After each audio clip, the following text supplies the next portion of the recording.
Across the Park podcast is proud to be sponsored by Globe Gas and Heating. For the best kitchen and bathroom renovations, boiler servicing and repair, and central and underfloor heating in the Northwest, head over to globecentralheating.com and quote Across the Park for a free quote.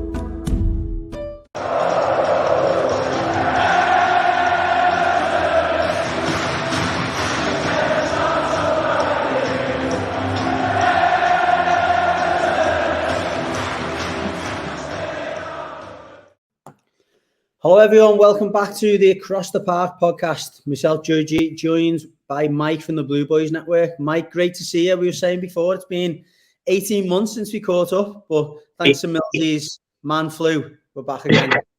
Yeah, mate, easily 18 months as well, since the watch long days where you used to jump on. So, yeah, good to see you, Judgy. And yeah, mate, it's nice to talk about some more positive times, isn't it, really? You know, it's much better than it has been. So, yeah, looking forward to getting into it. And thanks for having us on as always. No, it's a pleasure, mate. And again, for any of our listeners or followers who haven't seen the Blue Boys Network stuff, please check them out. We'll put the link to their channel in the description for the podcast. Some superb content for the guys, so please check them out. As Mike said, it's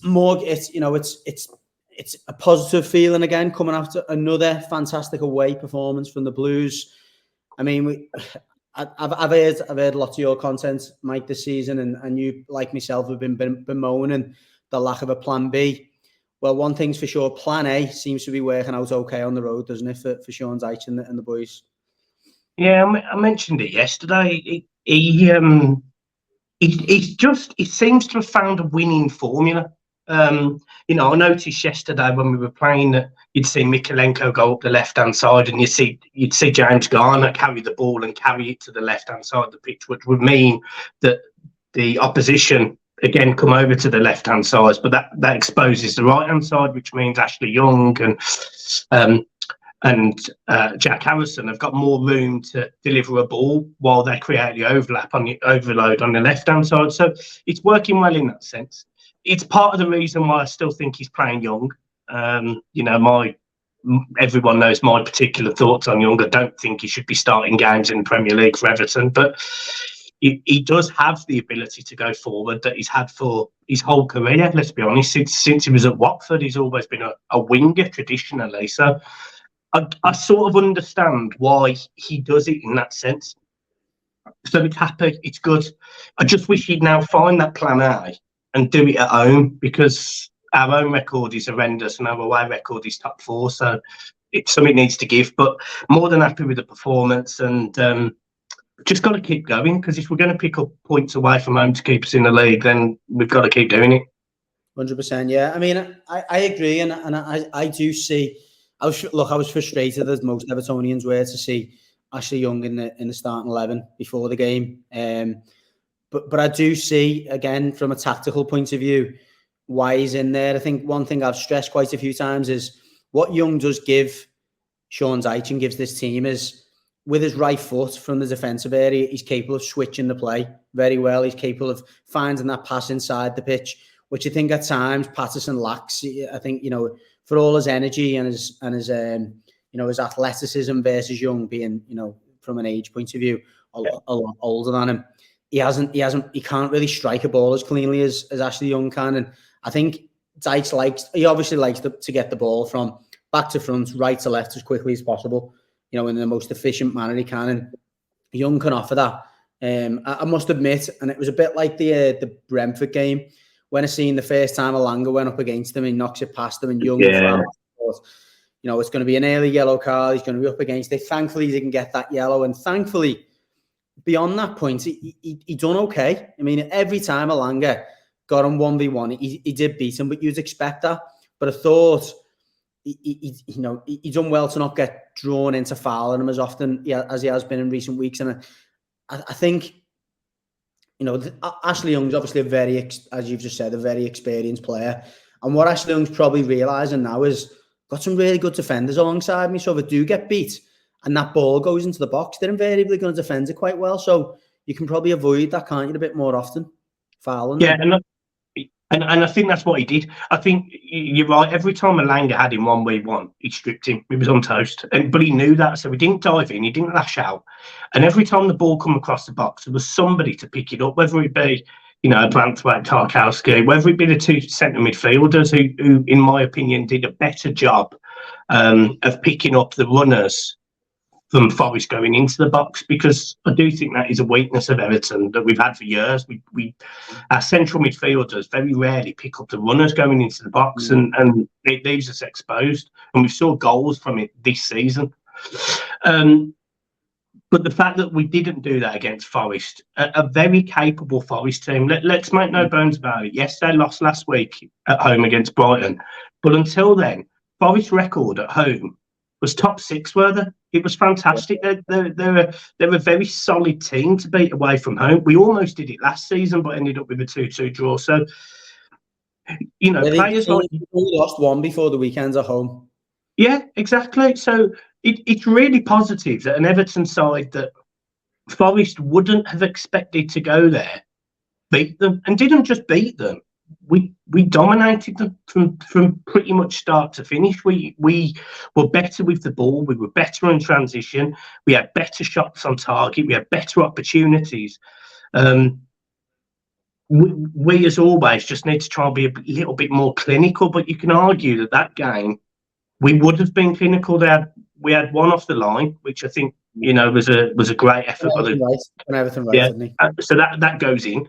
And that makes it 2-0, and the game's more comfortable. So, for me, it was as complete a away performance as we have had this season.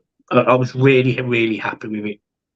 Yeah, I completely agree. And just to touch on a few more of them individual performances, just to go back to your point on the missed chances, I think the other argument is, a Beto who maybe had more minutes on the pitch and had maybe had a couple of goals under his belt would have just probably side-footed that with a little less vigour, and maybe you could smell the desperation, couldn't you, for him to get on the score sheet there. But just to touch on some of the performances again, you can't not mention Vitaly Mykolenko. Another outstanding performance from him.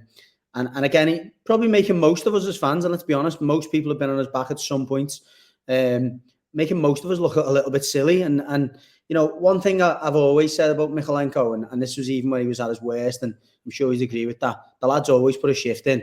He's always tried to do what he could. Yeah. He looked very limited at times, but credit to Sean Dyche, he's found a way. And I'm going to credit the manager and his team here, because they found a way to get the best out of him. He's not the same. He's completely different to Ashley Young on the other side. He's obviously a very defensive player, but the stats don't lie. He's made more tackles than any other player in that team. He's coming inside the pitch and he's winning the ball in midfield. He's like an inverted fullback, which is obviously a very, very in trend position. But he's playing that very differently. He's playing it like a defensive midfielder, and I'm delighted for him, to be fair. And I think he's having a huge impact on the team. I think it's absolutely right. And again, yeah, you're right. I've alluded to it as well. But I always thought, even when people were writing him off, and mate, I was one of them. We all said he's a championship defender. We all said he was a poor defender. Defensively, I've always said he's actually a good 1v1 defender. He very rarely gets beat round the back and somebody delivers a ball. But I did think sometimes he was a little bit weak. Sometimes he didn't pass the ball forward quickly enough. Sometimes he dilly-dallied and would go backwards. This season, he's much more composed. He's relaxed. He's prepared to make that late run into the box. And although you're not seeing the Baines Pienaar-esque overlaps, you do know that McNeil and him, they've got some form of relationship where they know where each other are. And this is why McNeil seems to drift into the middle, allowing Mykolenko to go further up the pitch. And with that, he's almost started to get a bit of maturity. He's very quiet. He's very calm. You don't really hear him speaking on a pitch, but he does all the basics well. He reminds me, weirdly, from a defensive standpoint, a bit like Tony Hibbert. From a defensive standpoint, it was very difficult to beat Tony Hibbert. It was very difficult. But he didn't score goals and he didn't really create. Well, Mykolenko does do a little bit of that. He's got No, two you're right. goals already. He does deliver a ball. So you're seeing a player that defensively is solid, much better than Luca Dean was, his predecessor. Much better defensively than he is. And you're seeing someone now that's capable of whipping in a ball or getting a shot off from 20 yards, having a couple of volleys, somebody who's got confidence. And for me, he is actually the player that when I talk about Sean Dyche coming in and the effects that a manager has on a player, it's Mikalenko, because he's gone from being a bit part, not really, in anyone's mind, to, in my opinion, he's one of the first names you put on the team sheet at the minute. If we had a left back, if we had a right back as good as our left back, we wouldn't be having this conversation every week about young Patterson or Coleman. So I'm really, really happy with him. And I think he absolutely epitomises Sean Dyche.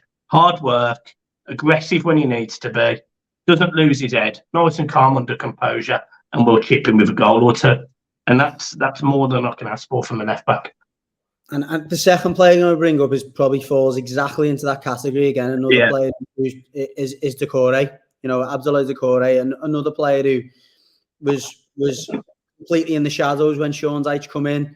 Again, wasn't a player certainly on my lips. And he's found that position that he had that position at Watford. He had that role at Watford where he was, the false nine, if you like, the player who's given a bit of freedom.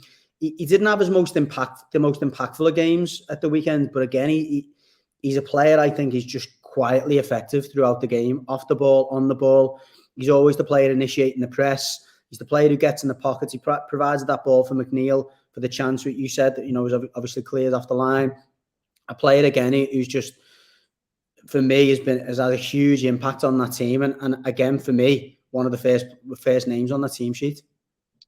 Yeah, it's weird with Decore for me, and it's not because I don't think there's a player there, because I do, and there's no getting around that he's absolutely someone that needs to be starting games for Everton.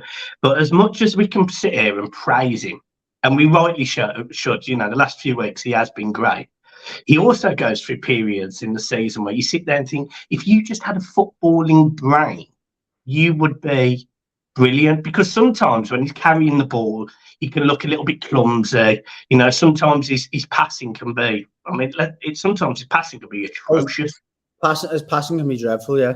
Yeah. So, as much as I love him when he plays, he also frustrates me half of the time as well, because I do think that for a player with his quality, he can actually do more. There's no doubt, though, over the last 3 or 4 weeks, 5 weeks, probably since Dyche has come in, to be fair, he has started to be more consistent. And, he does do the easier things better and well. He doesn't make as many silly mistakes. He does still have his moments where I sit there and think, please, God, lol. I think there was one, was it a couple of weeks ago? I can't remember if it was against Liverpool, and went through. I think Jack Harrison has got the ball, and Decore runs in front of Calvert-Lewin instead of running around the back of him. And I sat there thinking, I literally educate 10-year-olds not to run in front of their man and close his space. But Decore did that. There's occasions where Decore doesn't pick the pass in the final third, and you sit there and you think, please just pass the ball, because we would be in, we'd score. But he showed this particular game on Sunday that he's thinking about that now, because he did pass the ball. He did do the McNeil. He did pass the ball through to him in space. And if he can just continue to just, without sounding awful to him, think, then he's an absolute asset in this team. Absolute. But it's when he doesn't think, I sit there and I think, I could easily substitute. I could easily have you nowhere near this game. But there's no doubt he starts every week because of his energy, his aggression when he's carrying the ball. He gets us out of trouble. But I just know that he could do so much more as well. Yeah, some good points there. You're right. I think what's probably most both alarming for me, but also, you know, encouraging for Decore is I can't think who else you put in that position now. And I think the midfield would look very disjointed and very flat without him playing that, you know, that kind of pivot position ahead of the two that he's playing at the moment. But one player, and again, I think he was given man of the match in the end, and it justifiably so. Going back to his own old stomping ground, James Garner, absolutely outstanding. And, you know, the kid is getting plaudits, thankfully now outside of our circles now as well. You know, he can play, he's tenacious, so clever. All of the things you said that, you know, you're frustrated at with Decore, he's got them in abundance, hasn't he? He's got such a football brain. Yeah, he almost makes up for it, which is what's really useful. So he has this natural ability of opening his body up and seeing the picture. You know, it's like with Decore at times, he opens the book, but the pages are blank. Whereas James Garner, he opens the book and he can read every line really quickly. And that's through just being a genuinely good, natural, gifted footballer. And what was massive in that game, and I know this because I was fortunate enough to be there. So St George's Park in the summer, 2 weeks before the under-23s, was it the Euros or the World Cup, whatever it was for them, and Lee Carsley went on and won it.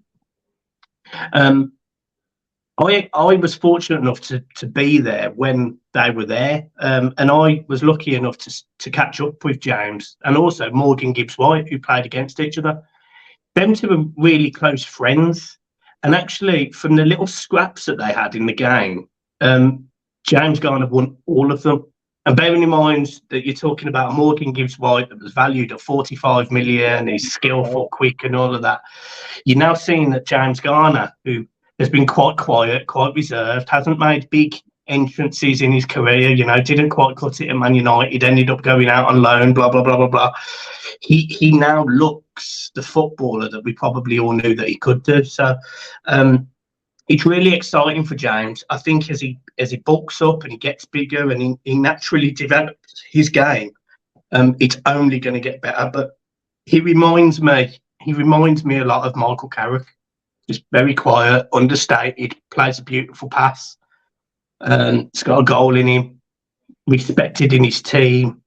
He's just a fantastic footballer, and he's got a really bright future, James. Really, really bright. Yeah, no, and it's you touched on the fitness side of it. Then I think again, like Vitaly Mykolenko, he was someone who looked a little bit lightweight last season. He's certainly done a lot more work with Sean Dyche's team in the gym on his physicality. And I know the S&C coach at Forest very well. And I remember when we signed James Garner, he said, look, what a player. He said, but the reason Forest didn't go all out for him is they didn't think physically he'd be up to the Premier League. And it probably was the right, you know, call 12 months ago. Certainly he looks a different animal now in every sense of the word. Just before we move past it, mentioned Beto before. Again, I think, you know, he'll be disappointed he didn't get the goal. And I think at times you see the difference in quality in terms of him not holding the ball up as well, not bringing other players in as well. But then you're also seeing another drop in the level when Chimiti come on. I mean, I think it wasn't far off being us throwing the game away when Chimiti come on. I mean, I was almost... It was a tough one because you could see Beto look tired. You could see, you know, the longer the game go on, the quality was dropping even more.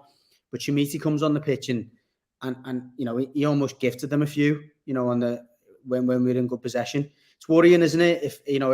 If Dom is going to be out for, you know, a few games again, I'm not sure. There's not been a full diagnosis that's come out, I don't believe.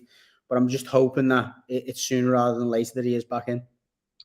Yeah, I think you're right. Your problem with the fact that you've got Dom, who is Premier League ready, has played in the division, what is it, 7 seasons now, 6 seasons, something like that. You know, he's you know, he knows the Premier League, he knows the physicality. You know, he once struggled. You know, if we all go back to when he first came on the scene, none of us could understand why he was playing games because he was too thin, wasn't good enough, wasn't scoring enough goals. Koeman tried to play him right back. You know, it was just...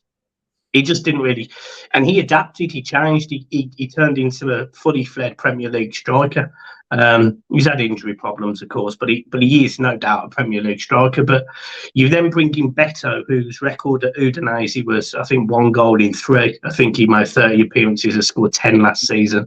Then you've got Chimiti, who I'm not saying there's not a talented individual there, but again, you're going to go through the same pain that you went with Calvert-Lewin, with a young up and coming striker. So the drop between Calvert-Lewin and Beto is massive, because Beto hasn't got used to the Premier League yet. He's not playing enough minutes to get used to the Premier League, and when he does have his opportunities in the Premier League, he's not really taking them because he's not confident. Maybe he's not good enough. He feels under pressure because he knows that in order to stay on the team, he's got to score. And and the problem you've got with that is you almost need somebody to come and put their arm around him and say, look, don't stress about not scoring. There's other players in this team that can score. The problem is there is other players in this team that can score, but they'll only score 1. You know, like we've seen Dwight McNeil, he'll score 1.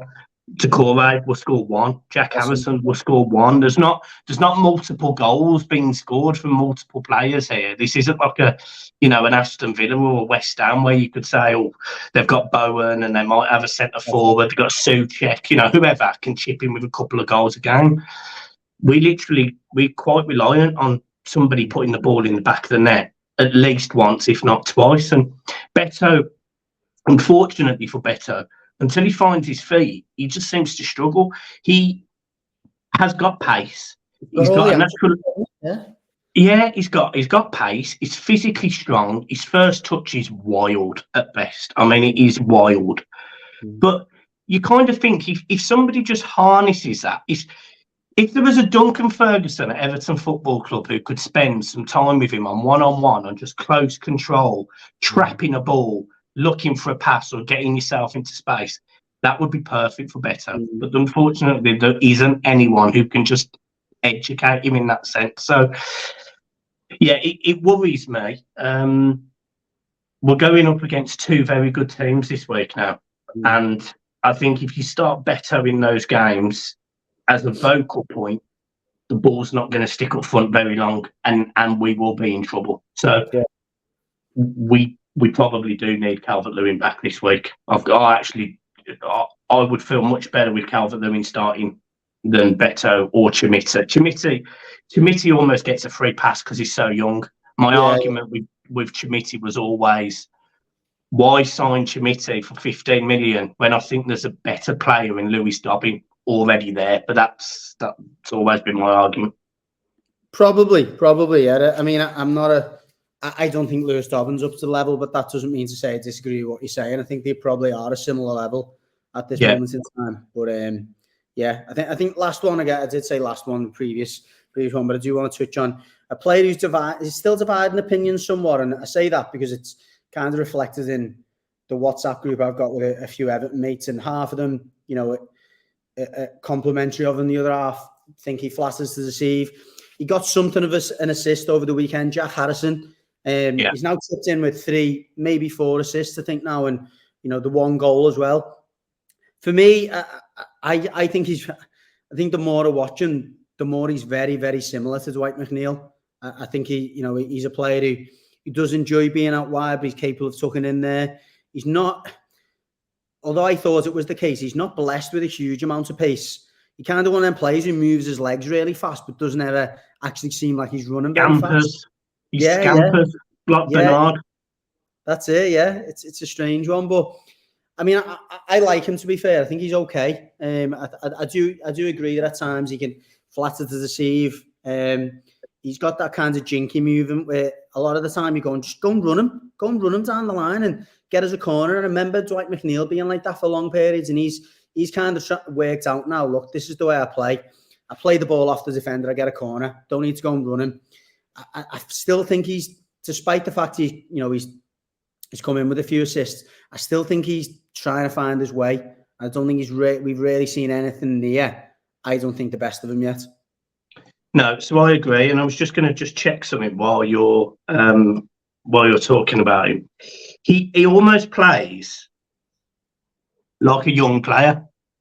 He plays like a player that has got limited Premier League experience. He's trying to excite people. He's trying to get on the ball a lot, trying to show his quick movement, beat a player, cross the ball. But he doesn't really deliver on all of those things consistently at all.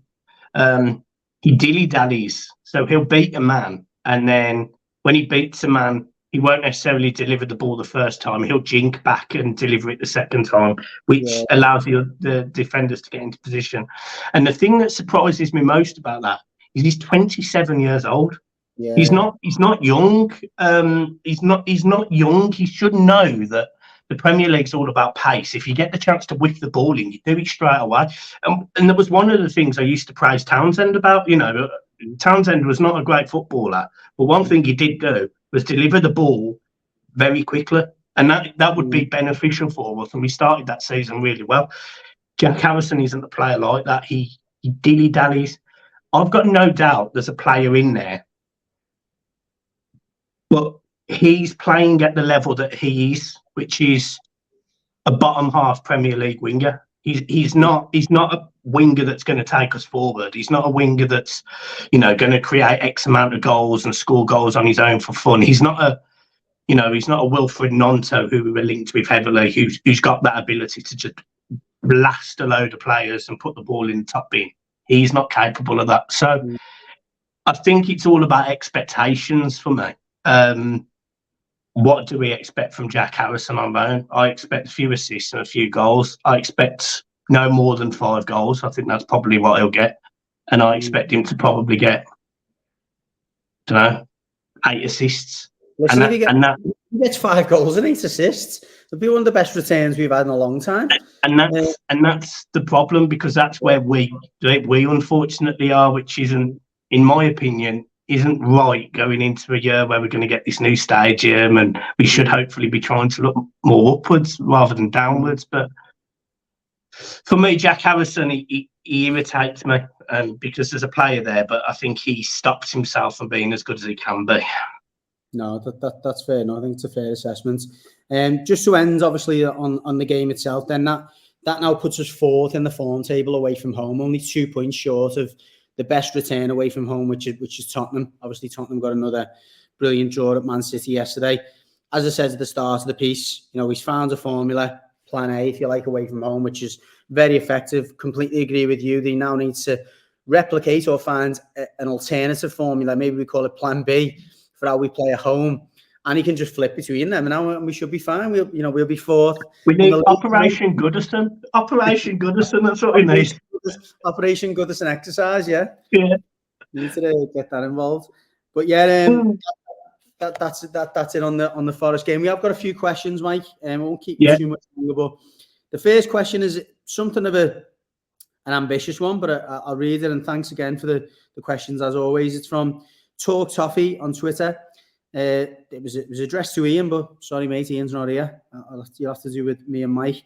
If Everton win their appeal against the Premier League and our points are restored, should the club sue them for slander and wrongful prosecution, considering the pain and suffering they've put the club and supporters through? Well, the answer is no, because it's not wrongful prosecution for a start. We have been prosecuted of a breach that we have actually committed. So we can't sue them for slander because they're technically correct. Have they been harsh with the points deduction? I think yes. I think we probably all know that. I think a lot of the media know that. So can you argue that you could sue them for being overzealous, over aggressive with Everton? I don't think I've ever heard anyone as a president be set for being overly aggressive.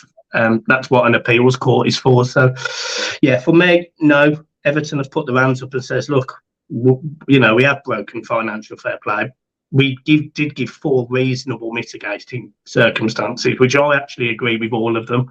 Loan payments on stadium, naming rights of stadium, the fact that There was a player at Everton that wasn't able to either be sold or played, which could have maybe enhanced our position or have helped towards the coffers.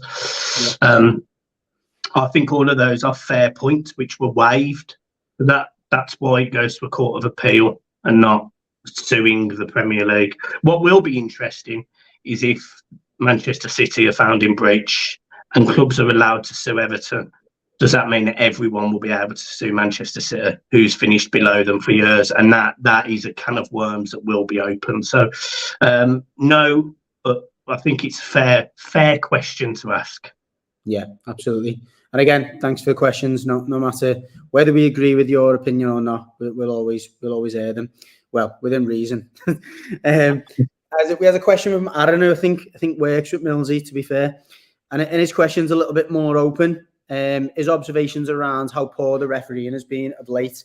He obviously points to the decision to not send Felipe off at the weekend, despite two, obvious yellow card offences, and then another offence after it, which wasn't a yellow card, but by virtue of accumulation should have seen him sent off. And then obviously the mess up in the Man City game yesterday, where the referees played advantage, then changed his mind, even though Jack Grealish was through on goal. What's your feeling on the I guess the refereeing you've witnessed recently? Do you think it's worse than it has been? Do you think it's an wider impact of VAR? Where do you stand on it? I truly believe that refereeing in the Premier League is the worst it's ever been. I don't understand some of the decisions that are made. 10 years ago, when a football decision was made, we were all able to sit in a pub and discuss whether we agreed with it or disagreed. We can now do that now, but there is a definitive from the Premier League because of VAR, i.e. this is what we believe. We've gone back, we've run the tape, we've watched it twice, we've watched it on the monitor, and we believe penalty, no penalty, sending off, no sending off, whatever it may be. So it takes that away from the game, the fact that we could all sit there and go, I disagree with Graham Poll there, but, he's give it, he hasn't give it. Are you going back the to handball, Graham Poll? Yeah, well, I'm just... The handballs are a joke. And we've seen it time and time again, that almost referees' directive is to not give second yellow cards unless they go to ground and it's involving their feet. We saw Felipe, one going down on his feet. I think one was pulled back as well. He fouls him with his legs, but then also grabs him as well. Yeah. I mean, it was a professional foul. I mean, it speaks volumes. And then the one that I go back to is the Liverpool game. The Liverpool game where Anana's on the turn, and whoever it was for there should have got a second. Matip. He should have got a second yellow card, and he never gave it. And it was inexcusable based on the fact that Ashley Young had been sent off for 2 yellow cards. It was inexcusable. Every Premier League team, apart from a couple, seems to be having some dodgy decisions against them this season. And I'm as a result, not saying the Premier League is favouritism against anyone, because I think there is a top six bias, but that top six bias only works when they're not playing against each other. Like in the Spurs and Man City game yesterday, they wanted a draw to keep the title race as open as possible for as long as possible. Jack Grealish was through on the turn. He's allowed play to go on, but not allowed the ball to be received by Grealish. It just doesn't make sense. So for me, I think the Premier League is corrupt as they come. I think the refereeing standard is corrupt as they come, because they have a predetermined set of where they want each team to be in the Premier League, roughly. And I don't think you can break that. I think it's an absolute mess, mate. I think the Premier League's an absolute mess. I think it needs completely unbiased to come and referee in the Premier League, whether that be referees from America or Europe or, another continent, anywhere, to manage our games, because the English ones. That was something sorry, Mike. That was something I was going to ask you. Aaron, apologies. He did actually add to his point that he believes that the standard of refereeing and as you talk about the inconsistency, yet consistency, if you call it that, in certain games when it suits them, does open, it does open the door to the suggestion of corruption.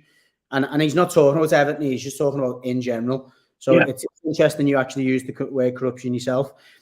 But the point I was going to make, and I think this is a really valid one, the Premier League has got the best of everything, like, managers, players, infrastructure from your stadium point of view. It's the best league in the world. Why on earth are we not going around the world, as you're suggesting, and recruiting the best referees? Why do we have to accept that there's an ineptitude in terms of the pipeline of referees coming through, the general standard of the top referees? All right, you can talk to the FA and say, oh, let's try and promote refereeing, etc. I wouldn't want to be a referee for love nor money, and that's regardless of what I see at the top. It's the abuse to get at grassroots level. All right, well, let's park that for now.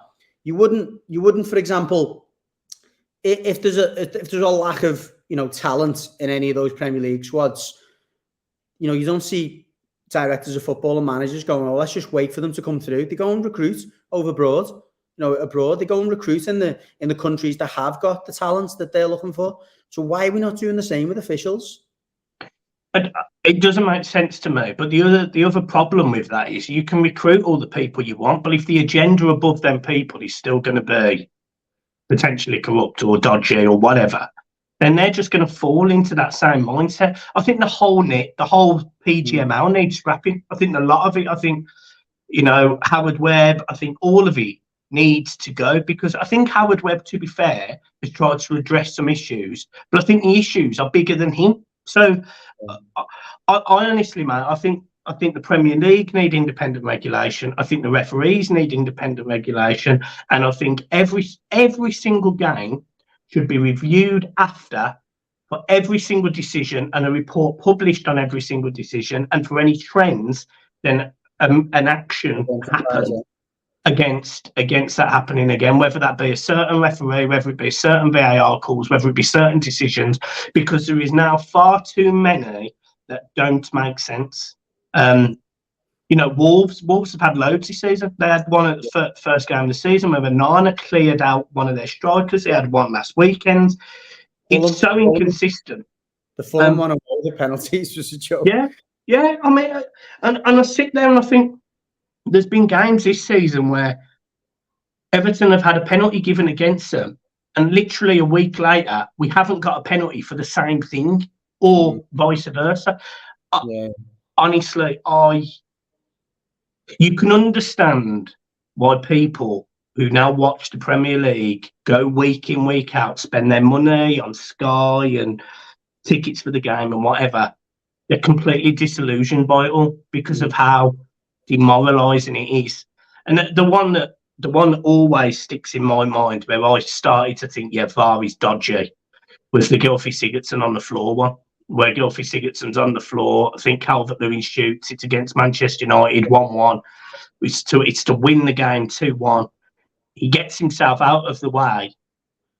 People were saying De Gea couldn't see the ball, but of course you can see the ball over lying down on the floor, Gylfi Sigurdsson. So there was no. And I sat there and I thought, it is really. They're not hiding it. They're not hiding it. They're doing to wind us up. I'm convinced of it. It wouldn't surprise me. Yeah, we've had enough of that as Evertonians, but no, appreciate that, Mike, and a really interesting take on it, and definitely something as I appreciate everyone else's views and comments on. Just to finish it off, and I think it's a suitable end to end the podcast. It was just a point more than a question from Katie.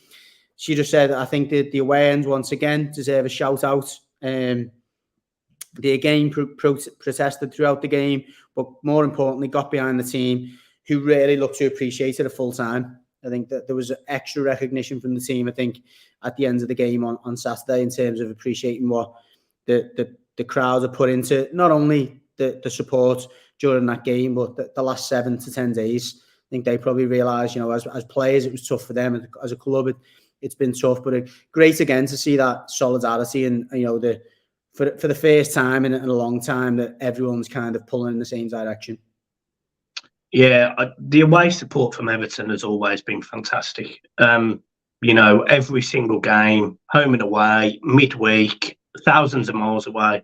you can guarantee that Everton fans will be there, will be heard, and they won't stop singing, they won't stop shouting. What adds that bit of aggression now is the fact that, you know, you've got these corrupt banners and you've got the, you know, the protests and whatever, and, you know, everyone is doing their part when they go away from home. You know, I saw on Twitter from one of my, you know, one of the followers, I saw a picture of all of the coaches lined up saying Premier League corrupt in the numbers box at the top of the coach. You know, everyone is getting into it. Everyone at Everton's getting into it. And funny enough, it will spread. It will spread because we're already seeing Wolves doing it. So the away support, as of right now, they're our absolute go-to. They're our marketing mechanism. So not only are they supporting the team and they're being brilliant at that, like they always are, but they're supporting us as fans by delivering the message countrywide that Everton will not be moved. So I think that's a very, you know, fitting end, but we shall not be moved, and they absolutely epitomise it, and I absolutely love them for it. Love it, Mike. I think they're the actual words that Millsy's put on the little thumbnail for YouTube. So superb little shout there as well. Thanks again, Mike, for joining us. Appreciate it. And definitely let's not leave it so long next time. Always great to have you on. And just to remind everyone again, the Blue Boys Network tag will be in the description for our YouTube, for our episodes. Please check them out. Some superb content that Mike and the lads put out on a regular basis. So thanks again, Mike, and enjoy the rest of your week. Up the fucking yes, toffees. And you, mate. Up the toffees.